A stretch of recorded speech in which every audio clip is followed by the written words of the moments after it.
A government green paper reveals the current TV licence fees' fate is sealed. The BBC Royal Charter is up for renewal in 2028. BBC funding is changing. Every household may have to pay, whether you watch it or not. So today, we reveal the government's licence fee plans.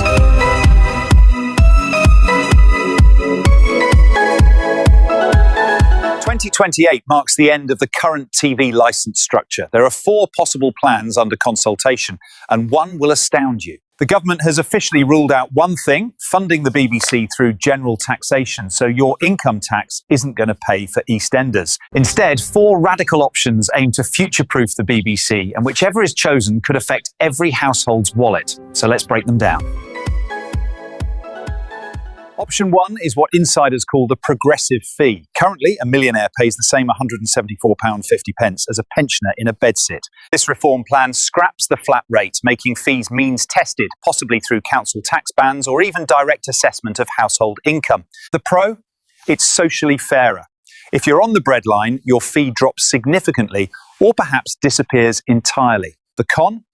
If you're a middle to high earner or you live in a nice house, prepare to pay a lot more to subsidise everyone else.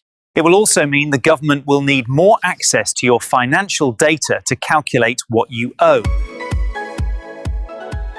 Then there's option 2 for the streamers and binge watchers, the subscription model, done by simply charging a monthly fee for BBC iPlayer's premium content. So the premium stuff, the big dramas, the David Attenborough documentaries, strictly behind a paywall. You want to watch? You subscribe, just like Netflix. Core services like BBC News and maybe some educational content would likely remain free. The pro? Ultimate choice. If you hate the BBC, you'll finally get to vote with your wallet. The con? Firstly, cost. Consider current streaming costs. A BBC subscription is likely to cost at least £15 a month to recover the licence fees lost. Plus, it guts national news, once the BBC's backbone. Real journalism costs money. Free means superficial, underfunded, low-quality reporting. Option 3. Right now, you only pay if you record or watch live TV or BBC iPlayer. Under a household levy system, that loophole closes. Every single household in the UK gets charged a flat fee, automatically, perhaps through your energy bill or council tax bill.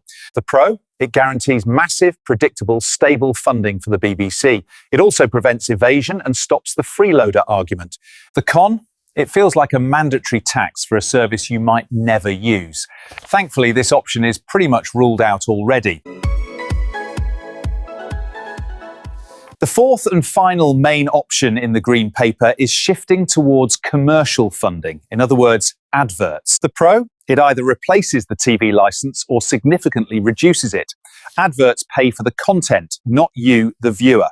The con? It breaks the cardinal rule of the BBC. No adverts. Suddenly, the BBC is chasing ratings to please advertisers. This option fundamentally changes what the BBC was designed to be as a broadcaster, but no licence fees, so does that matter? Those are the 4 paths ahead: progressive fee, subscription, universal levy, or adverts. Current licensing is soon to be over, but what will replace it? Comment below. Which of the 4 options do you prefer? Or is there another alternative the government hasn't even considered? The public consultation on this Green Paper closes in March 2026. The government will likely publish their final decision later in 2026. This is your money and your national broadcaster, so have your say. Blow up the comments section, let them know what you think. Subscribe for updates as this story develops. So, until next time.